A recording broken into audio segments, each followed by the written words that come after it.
اصطبحنا واصطبح الملك لله.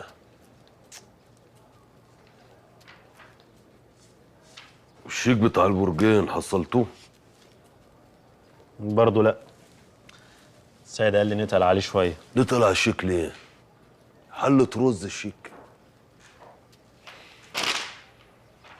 أرض العبور خلصتوا فيها؟ السيد قال لي إنها وحشة وفي أرض أحلى منها في العاشر. سيد ما قالكش نقفل الشركة ونفتح ترابيزتين بنج في الشارع؟ إيه سيد قالهولك ما يخربش بيتنا أكتر من اللي أنت قلته ده؟ الحقني دي عشان ألحق نفسي. والله لو أعرف يا جعفر ألحقك.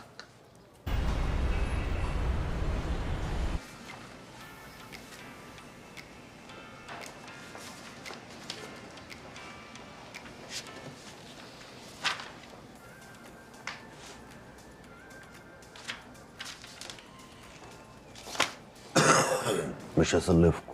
طب ليه كده يا معلم جعفر؟ ورقكم ما عجبنيش، مفيش ضمانات كفايه. يا معلم جعفر انت مش بنك، انت تاجر بيسلف بالفايز. بلاش بقى تقعد تقلب في الورق يمين شمال وتتنك وتقول لنا مش هسلفكم ورقكم مش عاجبني. عيب.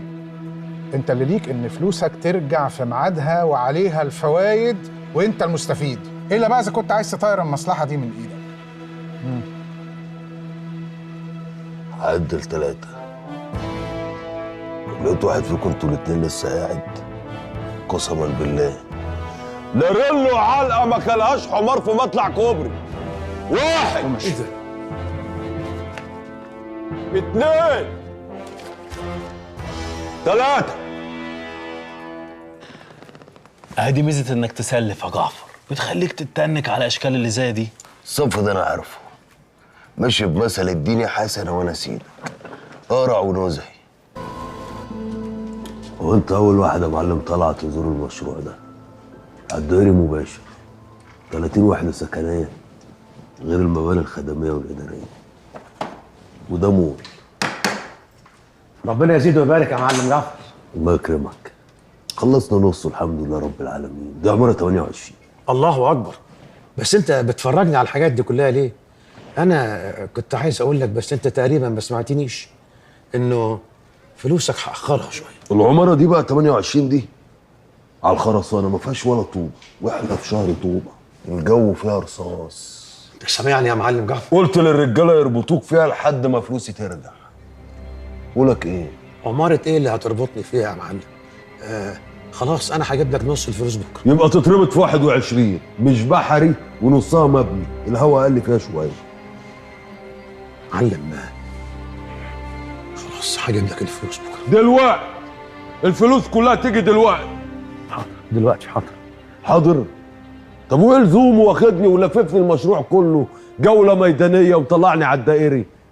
يا معلم طلعت مصطفى، عمر يا معلم. تاخد المعلم طلعت رجلك على رجله ما ترجعش الا هو محينك. حصل يا معلم. شرفت ونورت يا معلم.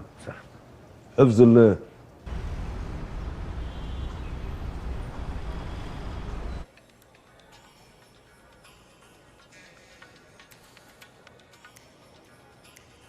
السلام عليكم. اهلا وسهلا معلم جعفر، اهلا وسهلا. والفروق الطبج فين يا متر؟ هو والله مشغول جدا اليومين دول. مشغول؟ هو لما جه خبط على باب المعلم جعفر عشان يستلف كان فاضي، ولما جه وقت السداد بقى مشغول. هو بس كل اللي طالبه ما يطلبش. انا كلمته مرتين ما ردش عليا يا متر. هكلمه قدامك دلوقتي التالتة.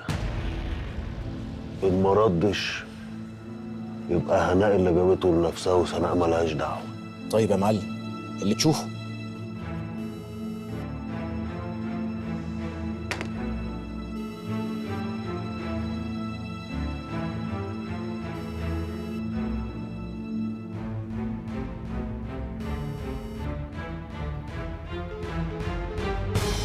ما ردش. طيب يا معلم نتفاهم، ممكن نوصل لحل.